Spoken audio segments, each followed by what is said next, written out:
Okay, think this is going live. Think we're good. If we are good, then hey everyone, it's Alexander the Real Mr. Robinson here. Welcome to another Q&A live stream. It's God, what day is it? I've lost track of what days are now. It's Monday. So yeah, Monday, April 13th. So here's the deal, guys. First of all, welcome if you're watching this live. Join in the chat, say hi, ask questions, do whatever you want. Well, not whatever you want, just anything that's within YouTube's guidelines. For those of you who are watching this in post, hope to catch you next time. But what I want to do for the time being is, hello, Lucas Rudin. Glad you could join us. I want to try to do these weekly. I want to try to do these every Monday in the evening for as long as I can, at least until the self-isolation period ends for most of us. So, to try to do a little more than just setting up the live stream. I want to try to get an intro for this live stream if possible. I want to try to do some more creative stuff with it. But for now, the basis of these live streams just to hang out, chill, talk to you guys, and just try to keep you guys entertained. There's a lot of hell going on out there. There's a lot of foolishness going on with our government, our president. Just the whole situation is a mess. So we're not here to talk about that. We're here to distract you guys from that. Talk about movies, TV, entertainment, theme parks, hopefully a lot of other stuff. Okay, I like the movies and the television. Welcome. That's actually his name. Cool. Cassidy J. Williams, welcome. And he says, hello, dude. I was thinking, what other movies do you hate so much that you refuse to watch them? Well, I don't really have a straightforward answer to that because I'm at the mindset where I don't want to really just blow off something without seeing it, because I've seen a lot of movies I thought were going to be utter garbage. I thought they were going to be the worst things possible. They ended up being pretty good. Like, the two examples that come off the top of my head right now are the first Iron Man movie and J.J. Abrams' Star Trek. Thought both of them were going to be crap, and both of them just ended up being awesome. So, I mean, I don't know. I mean, there's some movies out there that's like, I've heard how bad they are that I kind of don't need to see them to know that they're bad. Like Meet the Spartans. Like, I could just tell that there's no point in really watching that movie, and I don't think it has anything worth contributing to a conversation. But I don't like to judge movies prematurely before I see them. Just like to give them a chance, if at all possible. We got 5 people watching. For those other 2 people who are lurking, don't be shy. Come on out, say hi, ask questions. Yeah, not much else going on at the moment. Just trying to work on some other reviews. Vincent Smith, welcome. Glad you could join us. And he says, do you collect 4K physical media? I do collect Blu-rays. In terms of 4K Blu-rays, I don't have a 4K Blu-ray player, unfortunately, but I do have... I have 3 movies on 4K Blu-ray. None of them were intentional buy. Well, okay, one of them was an intentional buy, and that was Guardians of the Galaxy Volume 2, because for some reason, I just love the cover of that Blu-ray slipcover better than the actual Blu-ray. And then the other 2 that were done purely by accident was Avengers Endgame and the original Aladdin, because I'm part of the Disney Movie Club, where you get movies monthly, but you do have to pay a price for them, so they're not totally free.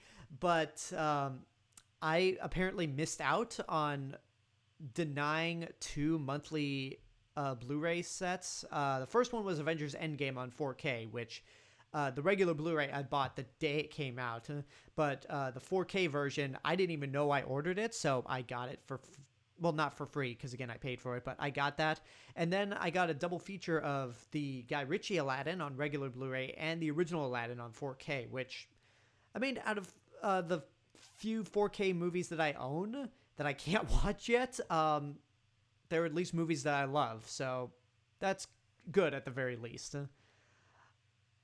Uh, Please forgive me. I'm gonna dispronounce. I'm going to mispronounce your name, your first name probably. Daquan Tate. I hope I pronounced that correctly, but I'm doing good. Ooh, okay. Daquan Tate asks, "Will you review Street Fighter: The Legend of Chun-Li?" Maybe. I've heard how terrible that movie is, but we'll see if I could get. Is it on any streaming service? Is it on Amazon Prime? Is it on Netflix? Because the current situation I'm right now, I'd rather not pay to rent movies because I don't really have that much income coming in at all. But that's something. I feel like that's a bad movie that I would have to see. I didn't see the Jean-Claude Van Damme Street Fighter, but I heard this one's even worse. Vincent Smith, did you pick up Star Wars The Skywalker Saga Blu-ray collection set? I have not. Again, this goes back to me not owning a 4K Blu-ray player. And I do not... I just don't have a desire to get it because I already have the... well, back then in 2011, the complete Saga Blu-ray set. And I own The Force Awakens and The Last Jedi on Blu-ray. Not really in a hurry to get The Rise of Skywalker on Blu-ray. But I might get the Star Wars movies that I love on 4K individually. The original trilogy, Force Awakens, Rogue One, The Last Jedi. So we'll see. Jay Smithers. Hey, Alex. Hope you're doing well. I am doing great. Hope you're doing good as well. Thank you for joining the live stream. All right. I got... Oh, God. I just forgot how I pronounced your name again. Daquan. Okay. Makes me feel so much better that I got your name right. Black Wolf 249. Welcome. Oh, there's your question. Will you do the Paul W.S. Anderson Resident Evil movies? One day. I actually have never seen any of those movies in theaters or on TV. I've somehow avoided those movies. So, maybe, I mean, there's really nothing to do, so maybe I'll get around to them. And if not, at least when we get out of quarantine, that might be a good series of reviews to do. Lucas Rudin asks, are you aware of Godzilla 2014 and King of the Monsters' criticism of having the film's action being set in the dark? I am aware of that. I don't particularly agree because the biggest, like, with Gareth Edwards' Godzilla, yeah, the action takes place at night, but you could still, the action's filmed in a way where you could see everything clearly. The lighting might be a little dark, but they're wide shots of these monsters fighting, so they're not close up like in Godzilla King of the Monsters where you can't really tell what's going on. Yeah, I mean, the action scenes in King of the Monsters could have been filmed a lot better. But I honestly, like, the criticism of action movies with action scenes being shot in the dark, for me, I'm just like, open your eyes. You'll be able to see more. But that, again, that's just me. Okay. What's your opinion on Guillermo del Toro's filmography? Maybe do a series of reviews on them. I have not seen every movie he's done. I have not seen the Hellboy movies, but I've seen Pan's Labyrinth. Wait, that's his, right? Because I don't want to confuse it with Labyrinth. Yes, Pan's Labyrinth. I've seen that. I've seen Pacific Rim. I've seen Crimson Peak, which I am not a fan of, honestly. And I've seen The Shape of Water, which I adore. With the movies I've seen, I think he's a great director. I wish his movies did better financially, But hey, you know what? Shape of Water giving him a Best Director Oscar and winning Best Picture, I think that's a reward in itself. Um, what's your favorite movie of the year so far? Onward. Onward. I mean, we'll see how the rest of the year pans out if we get any more releases. But so far, I can tell you the movies that are on my best of the year list already, and there are only 4 movies based on what I've seen. Onward, The Invisible Man, Birds of Prey, and The Way Back. I really dig a lot of those movies. I should probably do a review for The Way Back, because that was actually the last movie I saw in the theaters. Probably take these off. Yeah, take these headphones off since I'm not listening to anything. Yeah, Way Back is a movie that I would like to review. Might do that within the next couple of weeks. I've got a few other movies lined up in terms of wanting to review them. And some of them are based on recommendations that you guys have actually mentioned on a post on my channel. Marcel Johnson, welcome to the stream. Of all the delayed movies this year, which would you want to bring back? Now, when you ask that, are you talking about movies that I wish were not, that hadn't been delayed, that I want to see as soon as possible? Did you like Richard Jewell? I actually haven't seen it. I've heard really great things about it, and I feel really bad that I haven't seen it because at the Hollywood Critics Association Awards that we held back in January, we honored Paul Walter Hauser with a special award, and I feel bad that I haven't seen the movie. It goes to show you what a bad member I am in terms of the guild. Okay, where are we? Will you review any other anime films like Spirited Away or Akira? Here's the thing. I've gone on record a few times saying that I don't watch anime. Not that I have any bias against it, but I just can't get into it. But that's more anime TV. In terms of anime movies, I would love to review Spirited Away and Akira. I have not seen Akira, but I remember seeing Spirited Away a long time ago. And since those are movies, those are a little easier to access. So maybe one day. Maybe one day. That is definitely something I will put on the list. William Clark has an MCU, has a lot of MCU related questions. Whose character arc did you enjoy the most in the series? Probably Steve Rogers, because I've said this, I've gone on record saying this a couple times on my MCU recap, but Steve Rogers, Captain America, is the character that I aspire to be more like.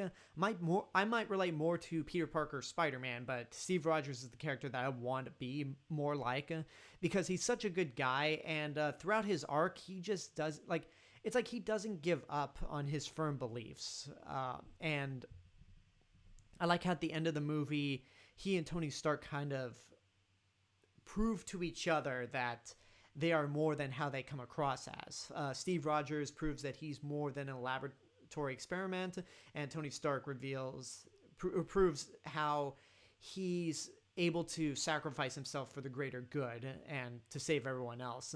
But with Steve Rogers, I do like how his character's been mostly consistent. Not to put down Tony Stark, because he's gone through many different directors and writers, whereas Steve Rogers, with the exception of the 2 Joss Whedon Avengers movies, he's been mostly in the same hands. I mean, Joe Johnston directed the first Avenger, while the Russos directed Winter Soldier and Civil War, but all 3 of those Captain America movies were written by the same screenwriting duo.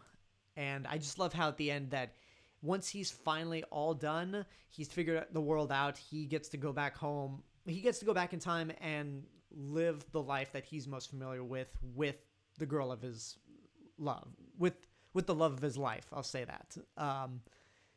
So yeah, that's my theory right there. Or that's my answer, not theory. Do you think you will do an updated top 10 worst movies of all time list? I was actually planning to do that on my birthday, but through a few things that went on in real life, I just didn't get around to it. But I would love to, because that list compared to what I originally posted is, I won't say drastically different, but it's definitely different compared to the first time. What are some of your favorite video games? Okay, so I love the Godzilla Pipeworks trilogy, even if Godzilla Unleashed is just a mess. I love both Red Dead Redemption movies. I love Grand Theft Auto 5, Spider-Man, Jurassic World Evolution, the Super Smash Bros. Series, Pokemon, Jurassic Park Operation Genesis, Ultimate Spider-Man. There are a lot of video games out there that I really dig.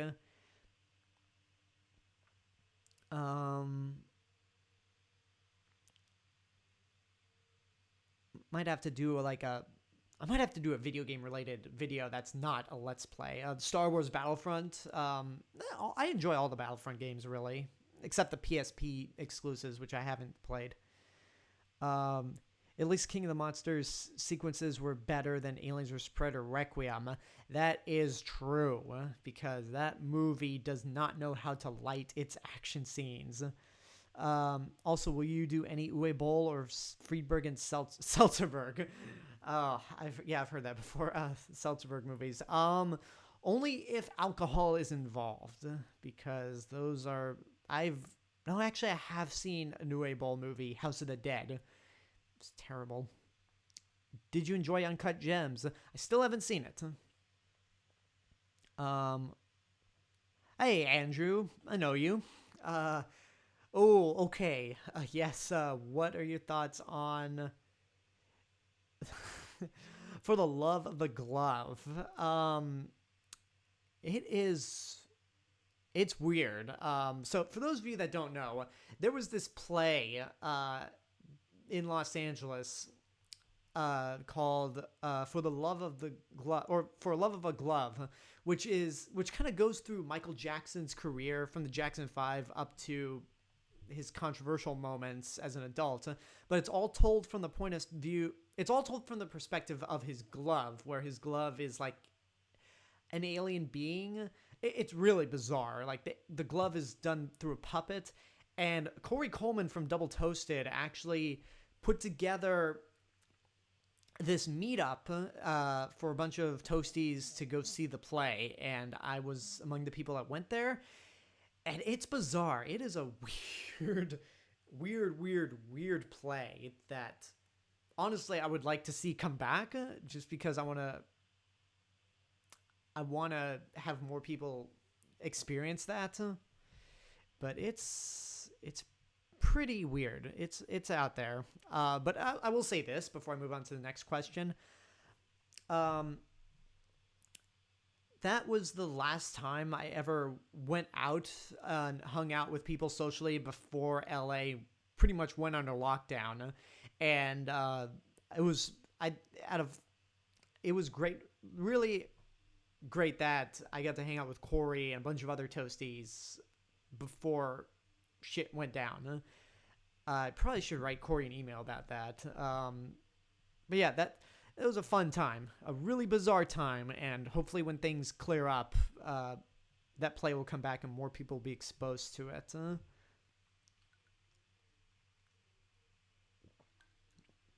Okay. To our Marcel Johnson's back with that 2020 question. I would definitely say No Time to Die, because if it wasn't for this pandemic, we all would have seen No Time to Die by now. And this would have been between No Time to Die and the HBO series that just debuted last night, Run. This would have been a hell of a week for Phoebe Waller-Bridge. So, yeah, that's probably my pick. And Black Widow and Soul would have loved. If the pandemic hadn't happened, I would have loved to see those. Fast 9, I gotta be honest right now, the more I think about the trailer for Fast 9, the less enthusiastic I feel about it. And the fact that it got pushed to next summer, or next April, I should say, that just gives me more time to think about how stupid that trailer is. We'll see. We'll see. But mainly No Time to Die, Soul, and Black Widow are my picks. And then Wonder Woman 1984. But if it got pushed to August, so if we are able to see it by August, like if it stays there and things start to lift up a little bit, then that'll be good. What's the worst Star Wars movie? If we're talking about altogether, the Clone Wars, because the show's a different story, but that movie is atrocious. Like, it's awful. It's terrible. But in terms of live action, Attack of the Clones. As much as I do not like The Rise of Skywalker, Attack of the Clones is just more poorly made, I guess. But then again, Attack of the Clones has some more memorable moments, whereas Rise of Skywalker is just not.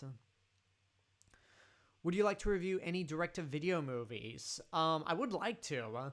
I actually would like to try to step into the DC animated movies, but there's just so many of them that it's a little intimidating. It's like when somebody who's not familiar with Godzilla looks at the series and goes, there's how many movies? So it's a little intimidating.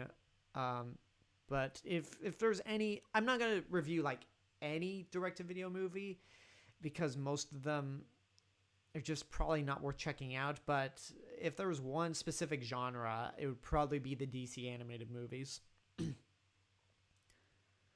Us was overrated, and what's up with the rabbits? I think Us is... You know what?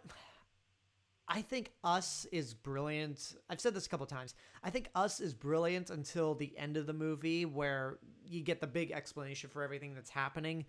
And that's where things just start to fall apart for me, but that's just me. And honestly, call me dumb, but I'm still trying to figure out what's up with those rabbits.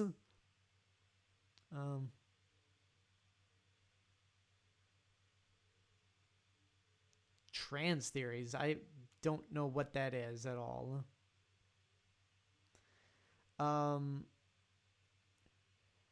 Have you watched BoJack Horseman? No, I haven't actually. I'm gonna try to readjust this mic or sit up a little more.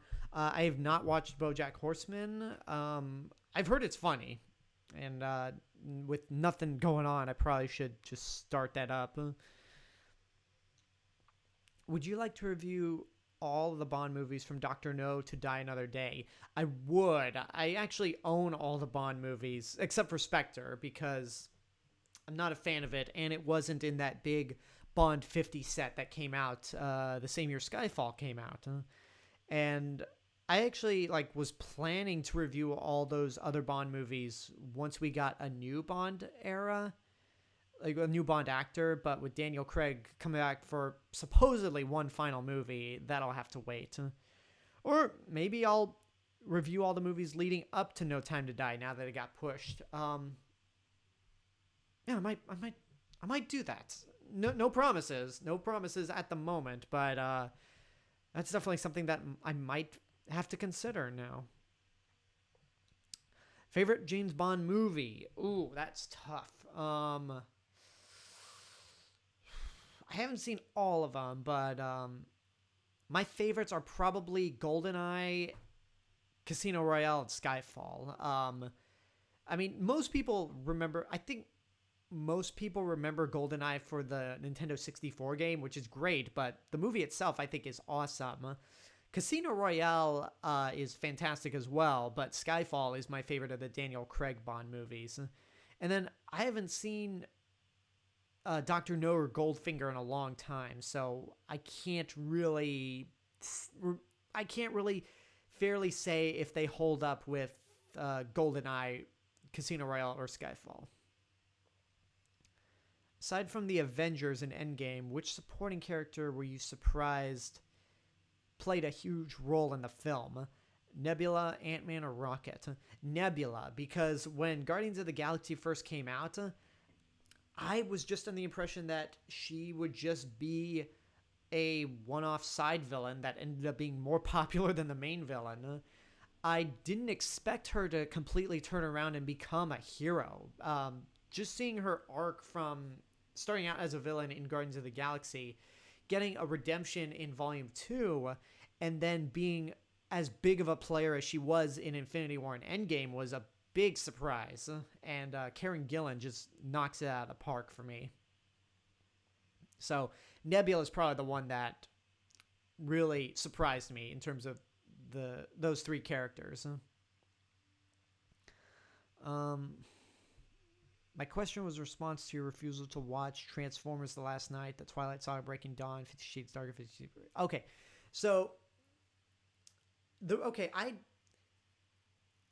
I don't think I ever said I'd refuse to watch Twilight Saga Breaking Dawn Part 2. It's just I just don't have any desire to watch it. With Transformers The Last Night, I'd said I'd refuse to watch it, just in the sense like I will not go to a theater and pay money to see it, because that means if the movie's another $1 billion hit, then it's going to be another crappy Michael Bay Transformers movie in the works, which luckily, because I didn't see it in a theater, it made the least amount of money compared to the other Michael Bay Transformers movies, but made more than Bumblebee, which is irritating. And then everything else is just like, I mean, maybe I'll get around to some of those movies. I mean, with Transformers The Last Night, since I made a big deal about not seeing that movie in the theaters, I said this last week and I'll say it this week. There is a goal on my Patreon page that if I get to $500 a month, then I will not only review Transformers Last Night, but I will do a live watch along with you guys. So yeah, I guess this would be a good time to bring up the Patreon page, because I honestly don't know how to approach promoting this thing without sounding desperate. But I have updated my Patreon account. There's a lot of tiers there. For $1 tier, I will start doing I can't remember if it's weekly or bi-weekly watch-alongs. Bi-weekly at the moment. Like every other week I'll do a movie watch-along of a good, bad, or a movie I haven't seen at all. But I don't have that many that many patrons on there right now to really warrant doing it. So I'd like to try to get to at least 10 patrons before I actually start up doing these movie watch-alongs. And again, like I said, one of the goals for my Patreon page is if I get to a $500 goal, then I will review and do a watch-along of Transformers The Last Night, because at that point, I know there's a demand for it. So I'm trying to keep track of all your questions. By the way, I really appreciate the questions, guys. I want to thank you guys for coming in, lending your questions, hanging out. I will link my Patreon page into the chat for those of you who want to see me suffer through Transformers The Last Night. But again, there's got to be a big demand for it. Okay, where am I now? What is the worst horror remake in your opinion, and why? I think Psycho. I think Gus Van Sant's remake of Psycho, I think that's who did it, is terrible, because it's literally, Gus Van Sant. It is literally copy and paste the same movie as the Alfred Hitchcock classic. Because as terrible as Rob Zombie's Halloween can be, it did some different stuff. I don't remember the remake of Friday the 13th that well, but at the very least, it's a hybrid of the first 3 Friday the 13th. So I guess in that sense, it's something different. Texas Chainsaw Massacre works for Arlie Ermy, because he was a character that was not in the original Texas Chainsaw Massacre, and he was creepy as hell in that remake. But Psycho, much like with last year's remake of The Lion King, did nothing new, and it just felt soulless. What's the worst Bond movie, in your opinion? Die Another Day.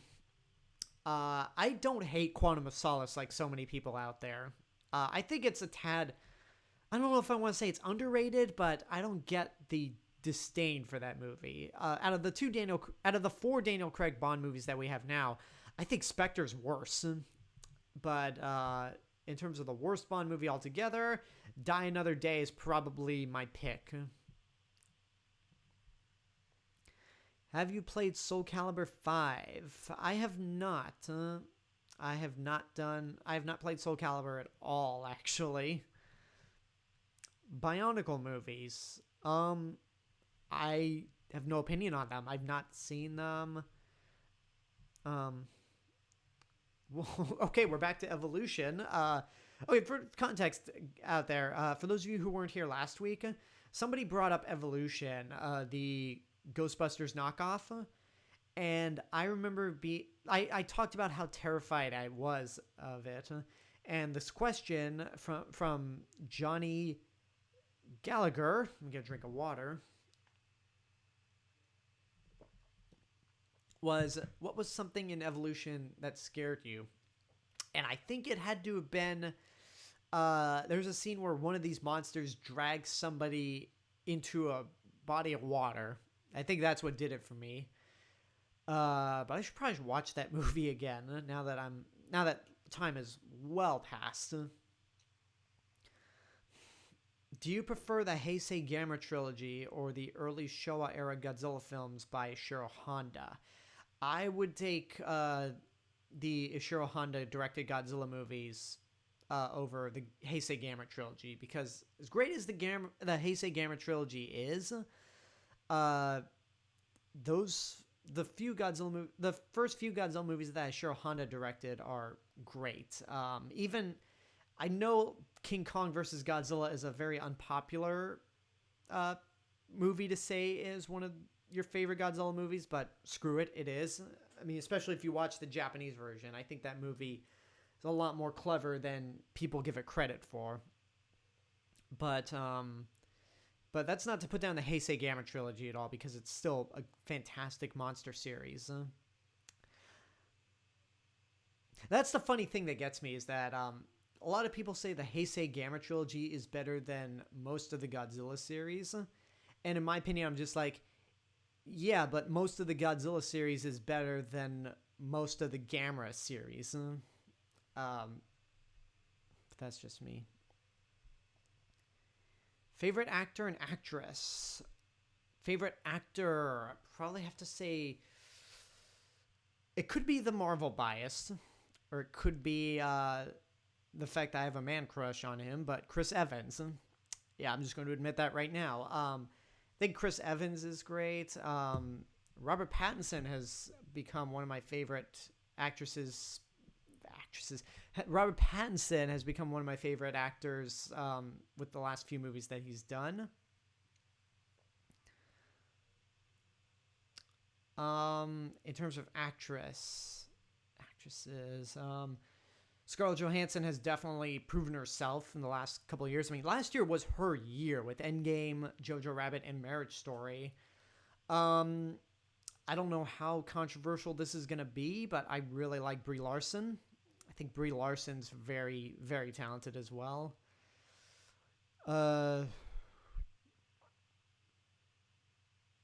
Jake Gyllenhaal is fantastic. There's a lot of people that I really love out there. Paul Rudd. I love anything Paul Rudd's in, except Dinner for Schmucks. But he was decent in that, at the very least. I was just thinking, if you were considering doing a James Bond marathon review, again, I might have to reconsider with the way the pandemic's going, and I still have that Bond Blu-ray set, so we'll see. Or how about that? Okay, speaking of Bond, James Bond 007 asks again, the best of the MCU or the best of the Godzilla franchise? The best of the MCU, because I mean, the MCU overall is more consistent in terms of quality than the Godzilla series. And in terms of the Godzilla series, there's only, I'd say there's only 3 movies that I absolutely love. No, not 3. Oh, okay. Let me go over. The original Godzilla, Ghidorah the Three-Headed Monster, Shin Godzilla, GMK, Godzilla against Mechagodzilla, so that would be 5. And in terms of the MCU, there's Avengers, Infinity War, Endgame, Captain America. No, I guess the MCU, because there's so many of the best MCU movies that I think there are more great MCU movies than there are great Godzilla movies. Radford Rams. I don't know if you were here earlier in the chat, but just in case you weren't or missed you, welcome. And welcome to Spider's Prime. Love that name. Oh, that's right. You asked the... That's right, Radford. You asked the favorite actor, actress thing. I'm sorry. Did you see The Lighthouse? I did. Cocaine is a hell of a drug. That's all I'll say about that movie. And I actually had a strong desire to rewatch that movie just because it's so weird. But given that everyone is stuck at home, I don't think The Lighthouse is the best movie to watch, because it really is about 2 men stuck in isolation. And as time goes on, they're slowly starting to go more crazy. So that's probably not the best movie to watch in these circumstances. But I love The Lighthouse. Absolutely love that movie. Oh God, okay. Where is everything? Okay, I lost. Okay, here we are. DeQuan Tate, how would you feel if Who Framed Roger Rabbit was remade? No. That's my one word answer. No. No, no, no, no. Are you going to review Stay Tuned from 1992? Still, like, there's a lot of reviews I'm getting around to, but I'll put it on the list. Like, I take hints. I'm fully aware of the recommendations that you guys have to offer. It's just a matter of getting to said recommendations, because there's so many other reviews that I have planned. Even within quarantine, there are a lot of reviews that I have that I'd like to get around to. Where is everything? Okay, I'm losing track of... There we are. Would Avengers Endgame be in your top 20 favorite movies of all time? Maybe top 30. I mean, that would require me having to rework my entire top 100 list again, since I did that list before Endgame even came out. And I'll say this, Endgame is my favorite MCU movie, just because it was such a perfect ending to the Infinity Saga. And I know Spider-Man Far From Home is considered part of the Infinity Saga, but I feel like that's more of an epilogue, because Endgame really felt like the end. Red for Rams, Transformers The Last Night is garbage. I'm sure it is. Being James Bond, welcome. Love your reviews. Thank you, man. Look out, James Bond 007. Looks like you've got competition in terms of 2 James Bond named YouTube channels. Speaking of a related Willem Dafoe film, have you seen The Florida Project? After seeing it last week, I was thinking that he should have won Best Supporting Actor over Sam Rockwell for 3 Billboards.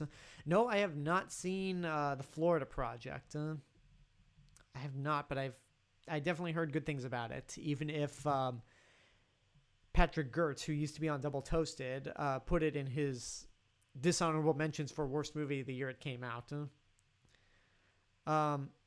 Luckily, since Paramount fired Michael Bay, we can no longer worry about damaging the Transformers brand further.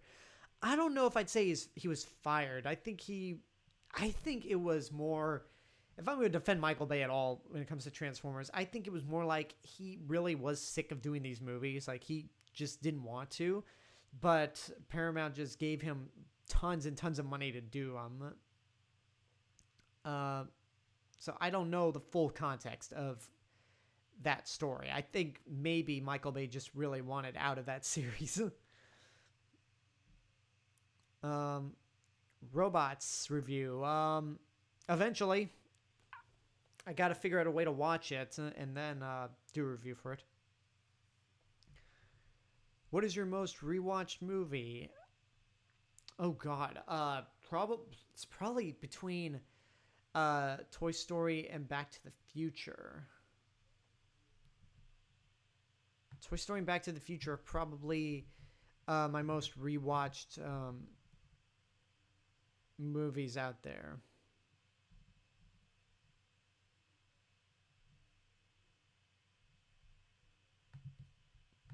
Like, those movies are endlessly quotable. I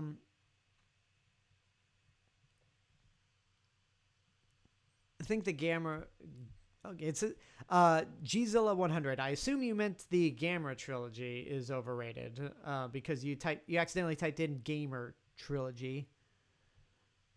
Where is... Okay, you guys are submitting so many questions that I'm honestly losing track of where they are. Where... Oh, God. Okay, here we are.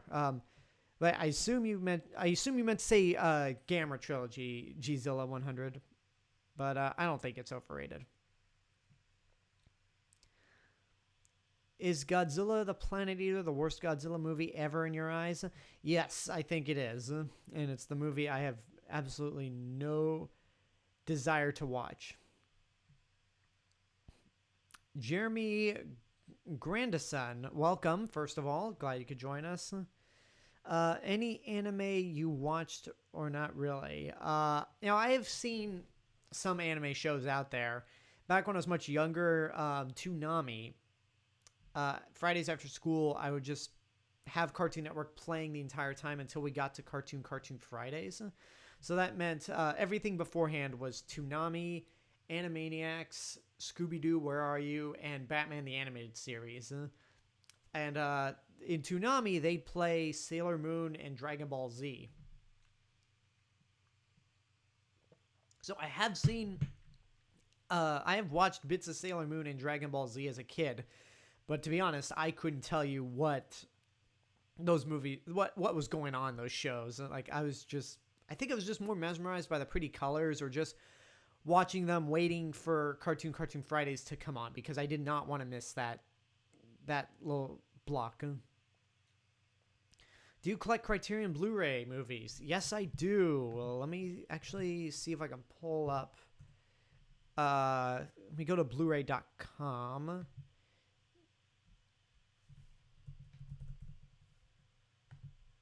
Let me go to Blu-ray.com and try to pinpoint. Okay, this is probably gonna take forever, but I can tell you, I have some of the movies I have from Criterion are the Before trilogy, Breakfast Club, the Showa era Godzilla films, House, Yojimbo, Seven Samurai, Hidden Fortress, Dazed and Confused, Bowling for Columbine. A lot of other movies out there that I'm blanking out at the moment, but I do collect Criterion Blu-rays. Probably gonna be a while before we do that again, unless Criterion has a flash sale. But I don't want to think about what's going on out there in the real world. Did you see DuckTales, both the 1987 or 2017 versions? I have seen snippets. I've seen a handful of episodes of the original series, not the new rebooted series. What was the Lighthouse ending about? I wish I could tell you. That movie was so bizarre that I I don't quite understand the ending. I guess the best thing I could get out of it is don't kill a seagull, because that's just going to lead to pure bad luck.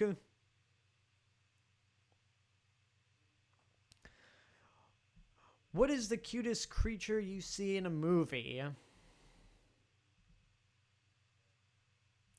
You know, for Godzilla fans out there, I feel like this is just a trap for me to say the Dorats. I don't know, honestly. I honestly do not know. I mean, the Porgs are pretty cute. I I don't have a clear-cut answer for that one. How would you rank the 3 seasons of Stranger Things thus far? The first season is still the best, in my opinion.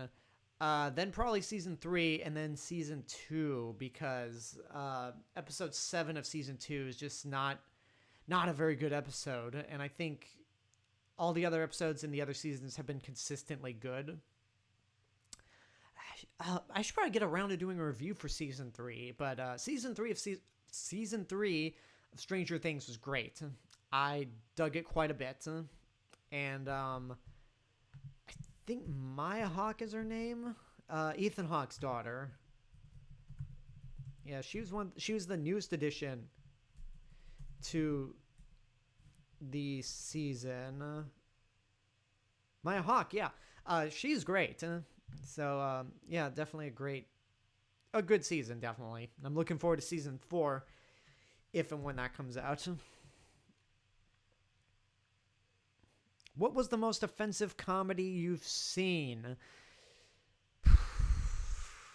Now, what are we talking about? Like, are we talking about offensive in the sense that they're not funny, or offensive in that there are things about it that are quite literally offensive? Because if we're talking about offensive comedies that are offensive because they're not funny, probably have to be Jack and Jill. The worst movie of the last decade, in my opinion. But in terms of like purely offensive, I don't know.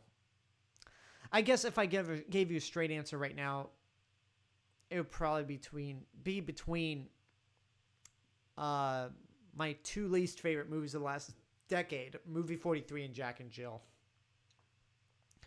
What's your favorite war movie? Saving Private Ryan. Saving Private Ryan is my favorite war movie that does not have star in the title. And then I love Dunkirk in 1917. Maybe this counts as a war film, but Born on the 4th of July is great as well. I know, like, the Vietnam War actually happens for like a small section of the movie, but throughout the rest of it, I think it's just fantastic. If you guys haven't seen Born on the 4th of July, check it out. It's one of Oliver Stone's best. Will you review any Bruce Lee movies? I would love to. I've definitely. I don't know if I'd say a fan of his movies because I haven't seen that many, but he's definitely a lot of fun movies. If Endgame was the final MCU movie, would you be satisfied? I would, but Spider-Man Far From Home exists, so luckily we're getting more of them. But yeah, in theory, if Endgame was the final movie, I guess like in that era, I would be satisfied. But at the same time, then that means no more movies with Doctor Strange, Black Panther, or Captain Marvel. I would love to see more adventures with those characters. But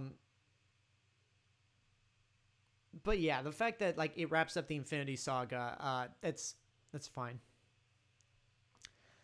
The villains in Godzilla King of the Monsters are better than the ones in Jurassic World Fallen Kingdom, right? I honestly don't know. I think both are equally dumb.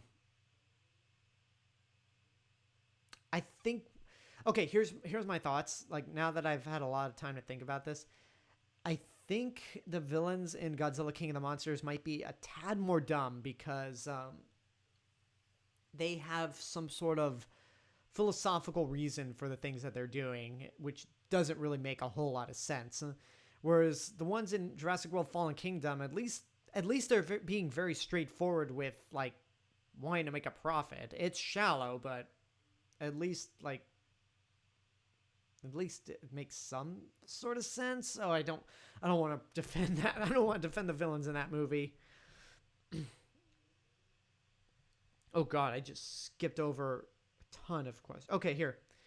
What do you think of the new Star Wars movies? Love The Force Awakens, love Rogue One, love The Last Jedi. Solo I had fun with. Rise of Skywalker is a mess. Not a fan of The Rise of Skywalker, but I'm still optimistic for what comes in the future with Star Wars.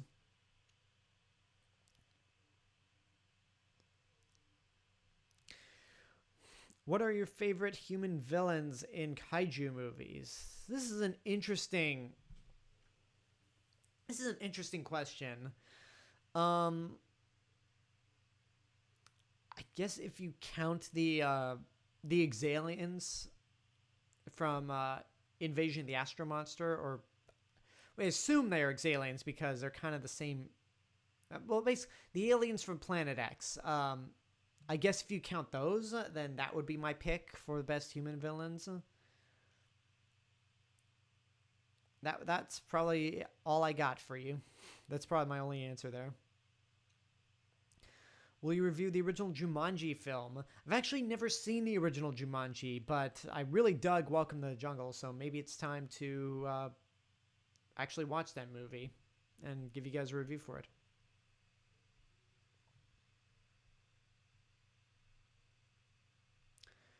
Worst MCU movie, Iron Man 2.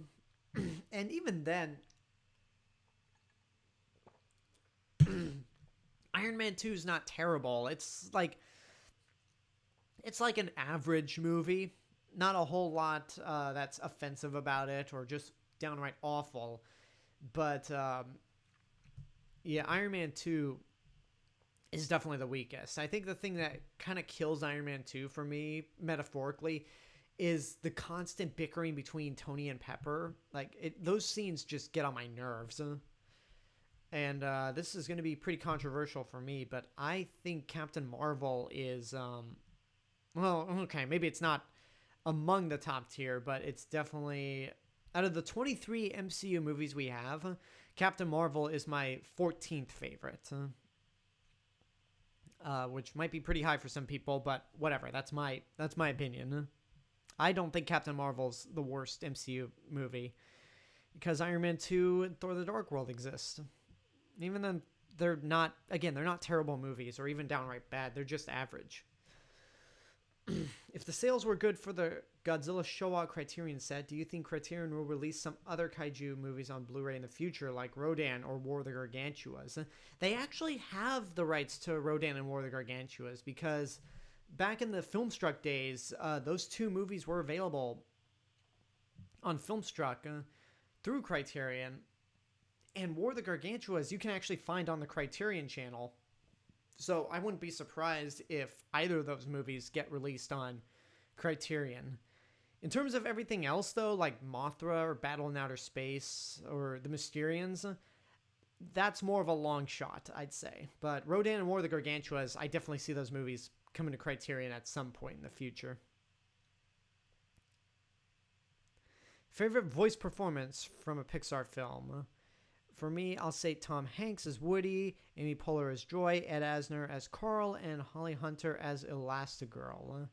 Tom Hanks is definitely up there. I really like Tony Hale as Forky. Who else? Ellen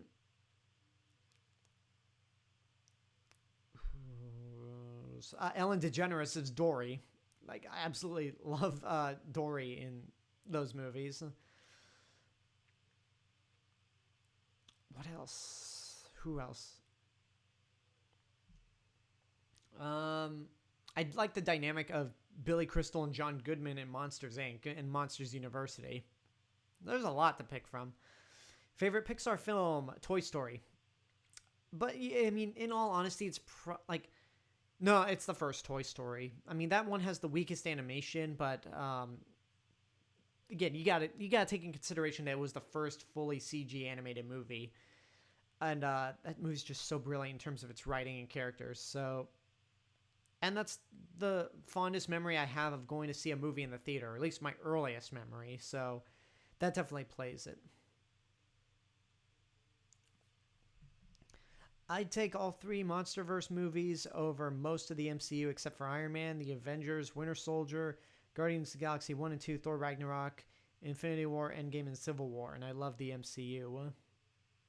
Um, I don't know. I mean, there are only three movies in, and that's totally your opinion, and God bless you for it. But I definitely, again, I think the MCU has more great movies, because I'm not like completely in love with all the movies in the MonsterVerse. I think they're fun, with King of the Monsters being the worst one. But the MCU, like a lot of MCU movies, are amongst my favorite movies of all time. I I'd rather take Captain Marvel and the Ghostbusters reboot over Sharktopus and Whale Wolf and Blood Rain, the third Wrench. Is that what it is? And Aliens vs Predator Requiem. I think any sane person would take Captain Marvel and Ghostbusters 2016 over a Roger Corman, Uwe Boll, and AVP movie. Like there's just no competition right there. You know, at first I thought you said I'd rather take Captain Marvel over the Ghostbusters reboot. In that sense, I do agree. But then the other movies you mentioned just had me laughing. How do you feel if they remade Back to the Future or Spaceballs? I said it about Roger Rabbit, and I'll say it for these two movies. No. Although I would, in terms of Spaceballs, given that a lot has happened with Star Wars since the original Spaceballs came out, I wouldn't mind them doing a sequel. I mean, I know like Mel Brooks is in his 90s, so that would be, I don't know if that's going to happen at all, but Robert Zemeckis has been very clear that Back to the Future will not be remade as long as he has a say in it, which I'm proud of. I'm proud of him for that. Is Young Frankenstein on your top 100 list? Yes, it is. Yes, it is. Young Frankenstein's probably... No, it is my favorite Mel Brooks comedy. It's just so good. Have you seen the Spectacular Spider-Man cartoon? If not, then I highly recommend you should check it out. I have not seen it, Jedi Prime, but I do have it on Blu-ray. I definitely want to check it out at some point because I've heard that's one of the best interpretations of Spider-Man besides the comics. Favorite Tom Cruise movie? I would say favorite Tom Cruise movie, probably some of the latter Mission Impossible movies. Once J.J. Abrams' production company, Bad Robot, came in. My favorite one of those is probably Ghost Protocol. Because Ghost Protocol is just great. It's all kinds of great altogether.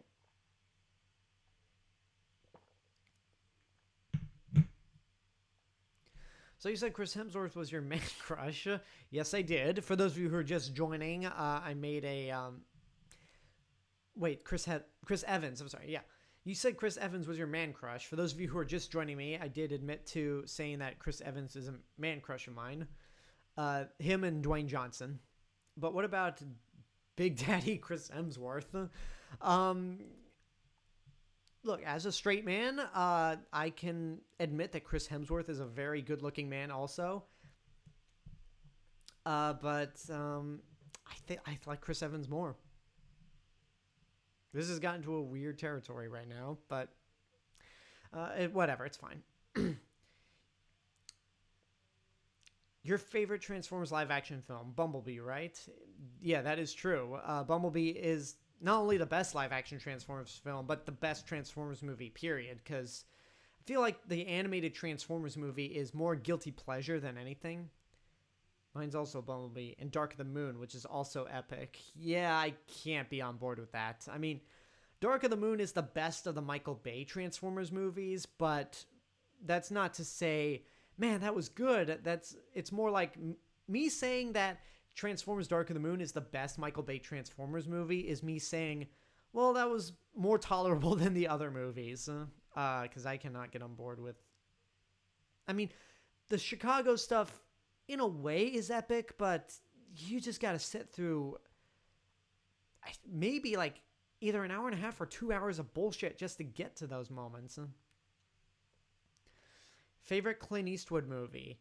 Now, I haven't seen. Now, okay, are we talking about Clint Eastwood starring or Clint Eastwood directing or just a combination of both? Because I think this ultimately depends on what specifically you mean by Clint Eastwood movie. Because I think I have different answers for like whether actor Clint Eastwood or director Clint Eastwood.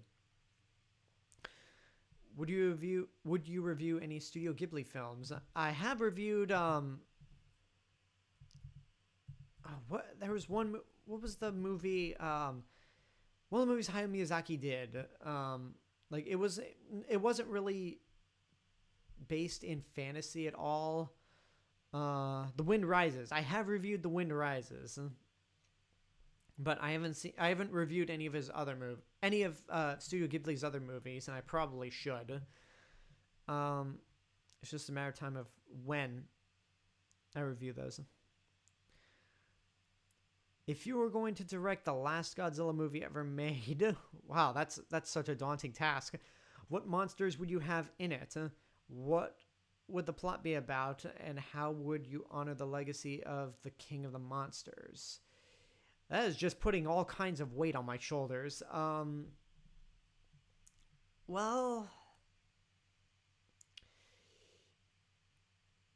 I don't know. I might need to. You know what? Hang on to that question because that's something that I might need to think about. Like ask this question again next week when I do another live stream, because the way things are going, I'm definitely going to make this a weekly thing. But that's a question that I definitely need time to think about. Togira Godzilla says hi. Hi back to you, Togira Godzilla. Welcome to the stream. Or what about Thanos? When Infinity War was coming out, some people were saying they thought Thanos was hot. Yeah, I don't. That's the internet for you. Don't really have much to. Don't really have much to contribute to that, but I just find it really that's the internet works in mysterious ways. That's all I'll say. Like I remember when it came out in 2017, the internet tried to paint Pennywise, both Pennywise and the Babadook, as gay icons, and then the very first kill in It Chapter 2 is Pennywise killing a gay guy. So that talk about irony right there. Just be careful what you wish for. What's your favorite horror movie? Number one favorite horror movie is Jaws. Jaws is like, I don't care how many people want to claim that Jaws is not a horror movie. It's an action adventure film, whatever. You don't make a movie that scares people from going into the water, sometimes forever, and say it's not a horror movie. That is a true horror movie right there. But Jaws, Alien, Psycho, Evil Dead 2, Nightmare on Elm Street, Halloween, Night of the Living Dead. Those are some of my favorite horror movies out there. But Jaws is my number one. It's Jaws. Which actors or actresses do you wish were still alive? For me, it would be John Candy and Robin Williams. I wish Carrie Fisher was still alive. And not really much in the sense of wishing she was alive just so like Rise of Skywalker could probably be more coherent. But the stuff I've heard about Carrie Fisher outside of Star Wars, it just makes me miss her even more. Like, that was, out of all the celebrity deaths in 2016, her death, Gene Wilder, and Alan Rickman were the deaths that really hit me the hardest. Um, but yeah, Carrie Fisher would be one of them. But if you want to go back further, uh, I don't know if she would be alive by this point, or I don't know if either of these two actresses would be alive uh, by 2020. But Grace Kelly and Natalie Wood, like, because the two of them died in really tragic ways, and but Grace Kelly really did stop being an actress ever since she became royalty. She became a princess. Um, yeah, Princess of Monaco. So she definitely wouldn't have been acting. She was born in 1929, so there could be a chance she might have still been alive. As for Natalie Wood, 1938. Yeah, I'd say both of them might still have been alive if they hadn't died so young. Maybe more Natalie Wood. Your favorite DC movie? The Dark Knight. I know that's a cliched as hell answer, but The Dark Knight is my pick. That and Superman 1 and 2. Those three are my favorite DC movies. Even if somebody on Twitter wanted to argue with me that Superman 1 and 2 are terrible, they're not. But whatever, that's his opinion. Just random people on Twitter. What can you do? Godzilla 2014 or Rogue One, and why? If you pick Rogue One, please explain why. Because I don't get how people prefer Rogue One, since in my opinion Godzilla is Gareth Edwards' best written movie. Well, Gareth Edwards didn't write either Godzilla or Rogue One.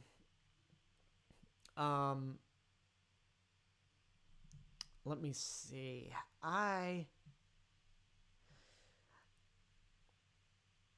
It's a close call.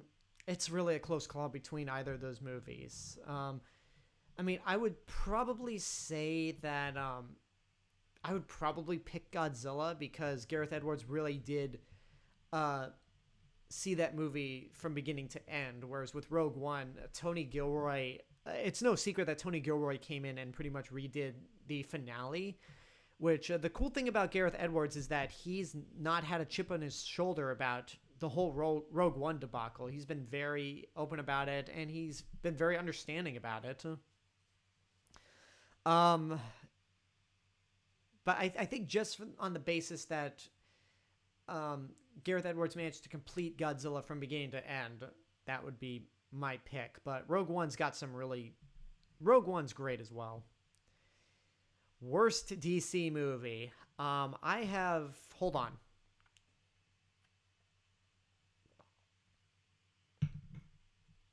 I have crapped a lot on Batman vs. Superman, but Superman 4: The Quest for Peace is the worst DC movie. Like, it is, to see it's very similar to the Jaws series, where you start off with this great influential first film, and then to see it just de-evolve into something that's an embarrassment is, well, for lack of a better word, an embarrassment.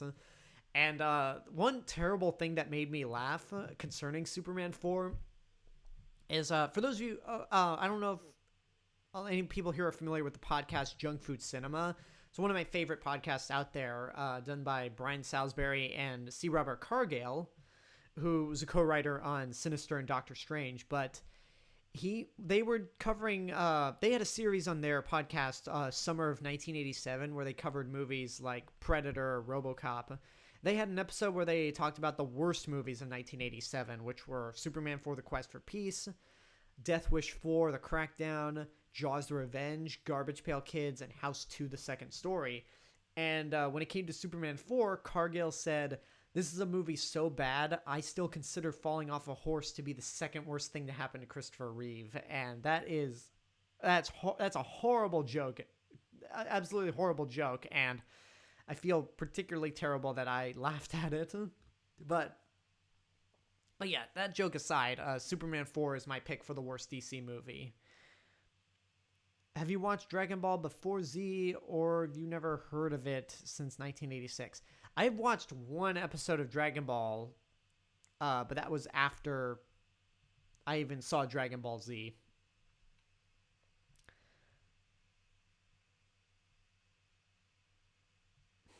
I don't get how human characters in 2014's Godzilla and Kong Skull Island are better than those of King of the Monsters, except for my boy Bryan Cranston in 2014. Bryan Cranston was the best character in that first movie, but it was a damn shame that they killed him off so early. And I think there's more personality and dynamic between the characters in Skull Island than there is in King of the Monsters. And I think because the humor in Skull Island worked a lot better than in King of the Monsters, that allowed for a lot more personality with the actors, especially John C. Reilly. Like, if you're taking the two comic relief characters of Skull Island and King of the Monsters, John C. Reilly runs circles around Bradley Whitford in terms of comic relief. Have you seen The Office and Parks and Rec? Yes, I have. I haven't watched either of the series from beginning to end, but they're both really funny. I'm currently watching 30 Rock from beginning to end, and that show is just so well written and so funny. I might consider doing a review for that series once I finish it, but 30 Rock is so good. 30 Rock, out of those 3 NBC shows, 30 Rock is my favorite.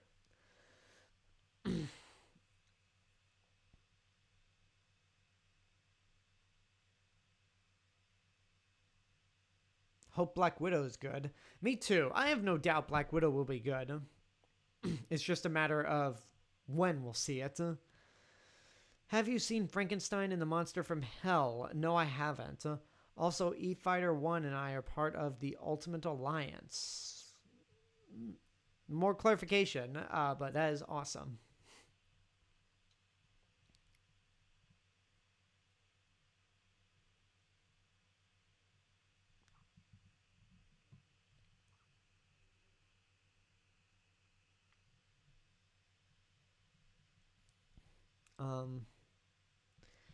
I could understand if Skull Island in 2014 got better reviews than King of the Monsters because the action scenes were filmed better in those movies, though. I think there's a lot more. There's a lot more that Godzilla and Kong Skull Island get right over King of the Monsters, because the story in King of the Monsters is, at least from Verve Farmiga's standpoint, I've said this so many times, but it's absolutely preposterous. Not as preposterous as a great white shark following Mrs. Brody from Amity to the Bahamas, but pretty dumb in its own right. What was the most darkest, depressing movie you've ever seen? Can be a good or a bad movie. Ooh. I'm trying to think back on a movie that just straight up depressed me in the end.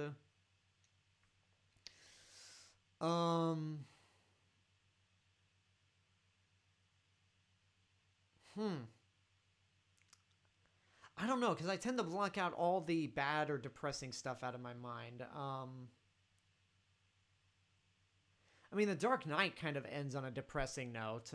Maybe not depressing, but in a way where the Joker kind of won in the end. Like, he got the upper hand. And Commissioner Gordon and Batman have to go to such lengths to try to keep the secret of what Harvey Dent did a secret. That's pretty dark. In a funny way, how would you defect Thanos? For me personally, I would make Thor's sister Hela his girlfriend. Oh, I am not touching that at all. I am treating this, no offense, Jedi Prime, but I am treating this question like any person out there during social distancing. Just keep 6 feet away. So I don't know. I don't know if I can answer that question. Dark of the Moon could have ended the entirety, and now we have these two who we never asked for, but most people are asking for. Ugh, Bay has done enough to make this a trilogy, but what is the point? Money. Unfortunately, money is the reason. Because Dark of the Moon is the highest grossing of the Michael Bay all the Transformers movies. So why not make more? It's purely money talks.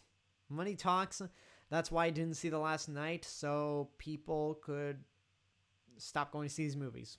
Yeah, like I'm the one who was responsible for The Last Night not making money. Hold on, I need more water.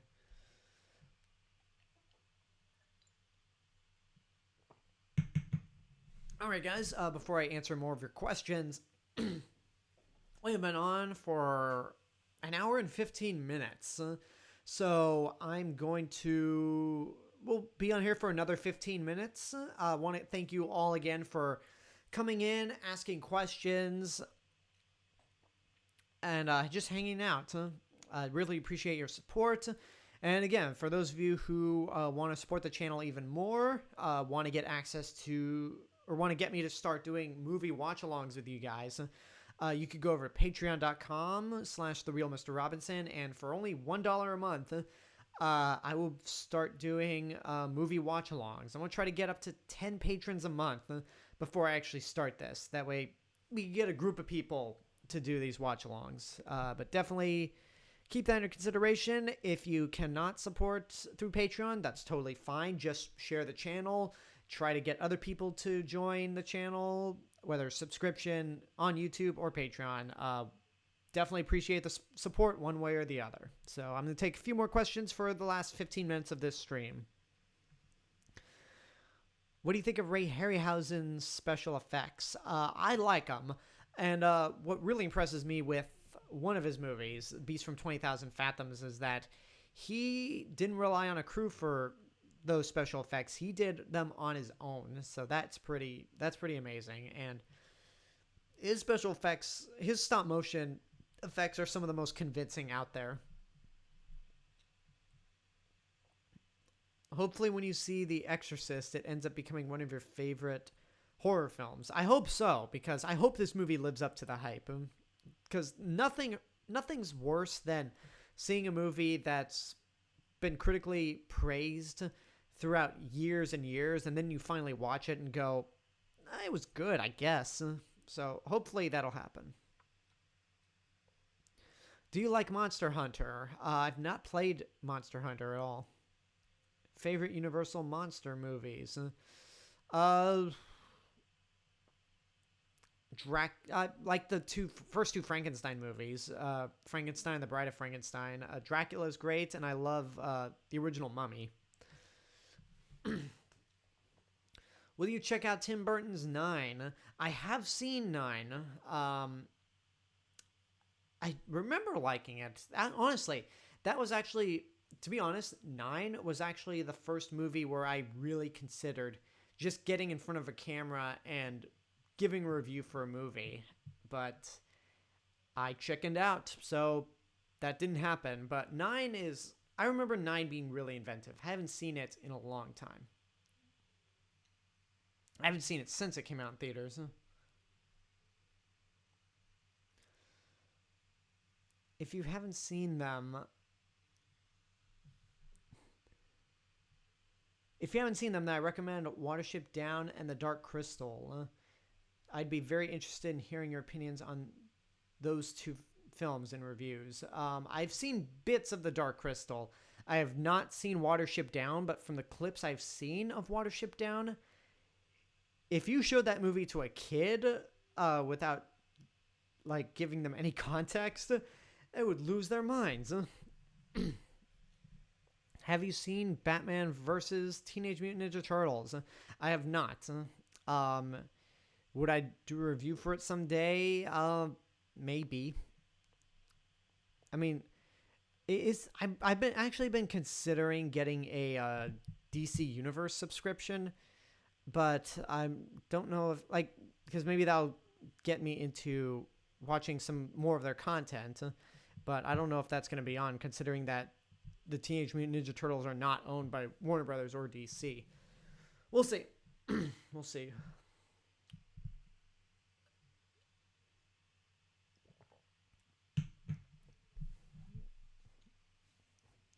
I think the only thing that Michael Bay did right for the Transformers movies is having Peter Cullen reprise his role of Optimus Prime. Absolutely. I agree with that. It's a damn shame that starting with the end of Dark of the Moon and into Age of Extinction, that Optimus Prime became a murderous psychopath. Not at all the noble leader of the Autobots. Batman and Robin is the worst DC movie. I don't agree. I still think Superman 4 is so much worse. And to be perfectly honest, I would rather watch Batman and Robin over Batman versus Superman, because at the very least, Batman and Robin, you could watch it and, as the Brits would say, take the piss out of just how bad it is. Like it really does fall into the so bad it's good category. And I may have just butchered that phrase. So for any Brits out there, if I didn't use that phrase correctly, then I apologize. Did you ever walk out on a bad movie? Okay, full disclosure. I don't like to walk out of movies. I like to have this spirit of, if I walk out of a movie, then that means I pretty much give up. I would rather stick it out to the end. So I can like really be fair when it comes to how I feel on a movie, especially since I'm a critic out there. But there was one movie a couple of years ago that Gerard Butler did that I walked out on. Not the fact that it was like terrible or anything, but it was just so boring. Let me see if I can find it. Hunter Killer. Like, the movie just bored me to a point where I literally thought to myself, you know what? I could be doing something a lot better with my time. So I just walked out and I never reviewed the movie. Like, I saw half of the movie, walked out, and I've never reviewed it because it's not fair to review a movie that you've only seen half of. You should continue Dragon Ball 1986. It'll get better. Maybe one day. Do you think Sean Connery will ever make another movie? I don't think so. I think Sean Connery is living retirement as peacefully as possible.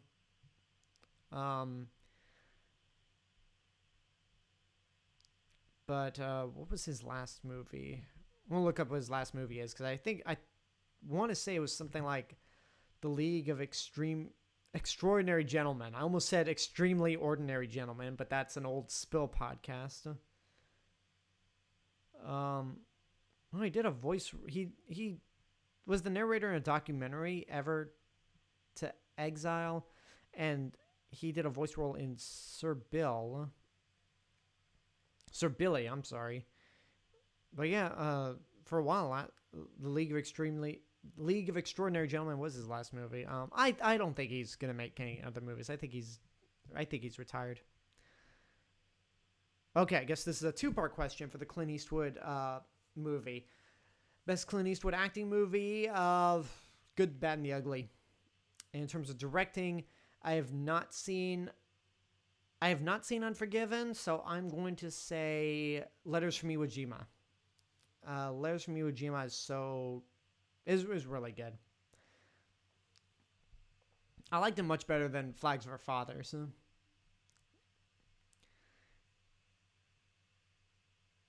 Maybe Vera Farmiga's ridiculous plan was intentional. Perhaps it wasn't supposed to make sense since she's not acting logically. I assume that her judgment is clouded. Her son's death caused her to go insane. I don't know. I doubt that. I honestly doubt that. Do you think Jack Nicholson will make another movie? What was his last movie? Because we really haven't seen Jack Nicholson in a long time. Okay, actually, I'm looking on Wikipedia now. Actually, I had no idea Jack Nicholson was directed. Oh no, I've heard he was a director. How do you know it was his last movie? That's an unfortunate movie to end on. And he is 82. I don't know. I don't know if we'll see Jack Nicholson in another movie.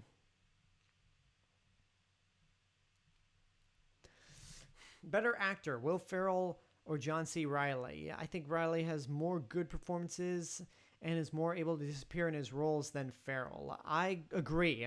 And also, John C. Reilly has the benefit of being able to sing, whereas Will Ferrell cannot, which is why Walk Hard, why that movie starred John C. Reilly, because he can sing. And also, when you watch Holmes and Watson, not a good example, but you could tell John C. Reilly is giving it his all, whereas Will Ferrell is the one that's bringing that movie down. Not that movie had potential to begin with. All right, guys, got about 5 more minutes left. If I didn't get to any of your questions, then I do apologize. But again, I want to thank you all for submitting the questions and just coming here to hang out. If you haven't seen Dragon Ball Z Kai, huh? Well, it's the revisited and remastered of Z, what you know and love. Same plot, different dialogues, no Garlic Jr. saga, thank God, and no Other World saga. I have not. Again, I'd watched, like I said before, I watched Dragon Ball Z back in the day on Toonami, just waiting for Cartoon Fridays to start. Never understood what was going on.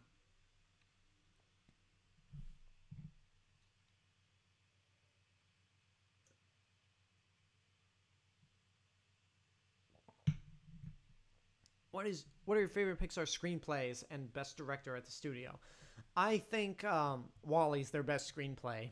The fact that the first 40 minutes of that movie consists of no dialogue is just masterful.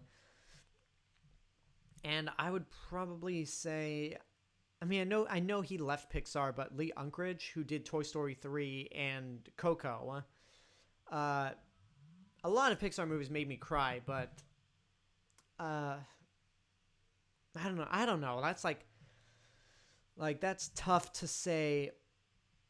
That is really tough to say who the best director is there.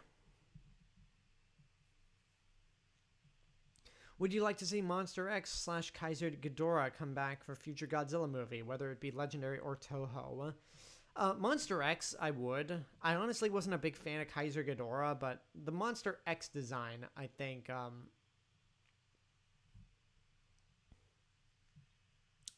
Monster X is such a cool look. It's basic, but it's pretty cool looking.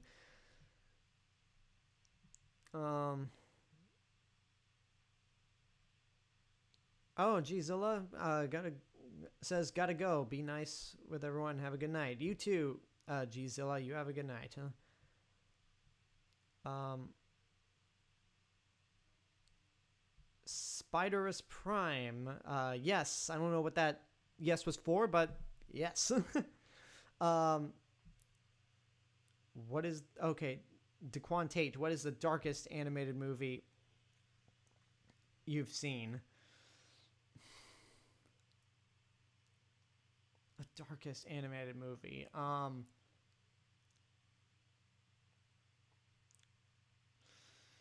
probably Wall-E. I know Wall-E has a lot of like lighthearted moments to it, but just thinking about its bleak depiction of the future is pretty grim.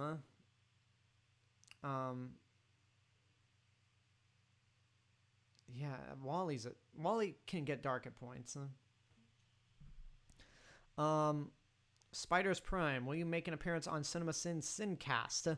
Uh, Probably not, because for two reasons. One, I am still not at a point where I am like that well noticed. Like I'm still not a big. I still don't think I'm a huge name, like compared to a Sean Chandler or Chris Stuckman, or say Dan Murrell or John Roca. I don't think I'm like quite up there yet in terms of like that big a name. And also, with all due respect, I don't like CinemaSins. Like I'm just not a fan of CinemaSins where they just kind of nitpick all these criticisms and they say it's for comedy, but like it just gets to a point where it's mean. So I think in both those aspects, I probably am not gonna pop up.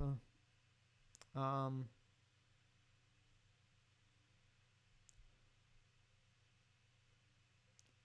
so long, Mr. Robinson. In case I don't see you, good afternoon, good evening, and good night from the Truman Show.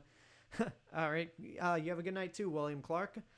You know what? We're at like an hour and 30 minutes, but I only got 3 more questions here. I think. Oh no, 2 more questions. I'll just answer these 2 more questions. Um, do you have Hulu? There's some more anime you should check out that I watched last year. There's Mirai Nikki, Food Wars, Demon Slayer, Higurashi, and more. I don't have Hulu. I do not have a Hulu account, although I have been debating on getting one. Especially if there's word that New Mutants might. I mean, there are rumors. There's no real confirmation if New Mutants would go to Hulu or Disney Plus. Whatever. All right. Here's the last question. Here's the last question I'm going to answer, and it comes from John McKinney. Has being blinded by nostalgia become a straw man argument? Yes, no, or sometimes. I think blinded by nostalgia definitely.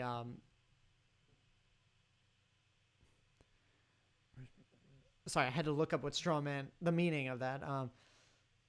I think that criticism definitely has weight to it because there are a lot of movies where I watch it and they go like. There are a lot of movies out there that just depend too much on nostalgia. A big example are Beauty and the Beast and Lion King from 2017 and 2019, respectively, because those movies don't really have their own identity, and their big hook is, hey, remember the originals? And I would just prefer movies to like kind of work on their own depending on nostalgia. And honestly, regardless of nostalgia, I mean, and honestly, after Ready Player One, I'm done with nostalgia. I feel like Ready Player One was the big final say in terms of nostalgia, and I think we kind of have to let it go. And okay, with that being said, I got a few more questions in, but we've hit an hour and 32 minutes, so I'm going to call it a night. Once again, for those of you who joined the stream, thank you so much for joining. Because of this output, I will be doing this every Monday around this time, around 5 or 5:30 p.m. So hope to see you guys back next week. Don't forget to share the channel with your friends. And for those of you lurkers out there, if you haven't subscribed to the channel, definitely do so. And if you really like my content, want to help support the channel, go to patreon.com/TheRealMrRobinson. And again, for $1 a month, you are going to be, for $1 a month, you can help kickstart movie watch-alongs, where I pick movies and do watch-alongs with those who contribute $1 a month to Patreon. So definitely check them out. For everyone who just joined into the chat, like Epic Zombie Killer, who says, "Hey, how are you doing today, bro?" I'm doing okay. Thank you for joining the stream. I am disappointed that you joined at the last minute, but hopefully I'll see you around next week. So yeah, definitely check out Patreon page. And again, if you can't support the show financially, that is totally fine. Your subscriptions on YouTube are pretty great as well. Just don't forget to share the YouTube channel with your friends. And yeah, I'll see you guys next time. Until then, this is the real Mr. Robinson telling you there's only one.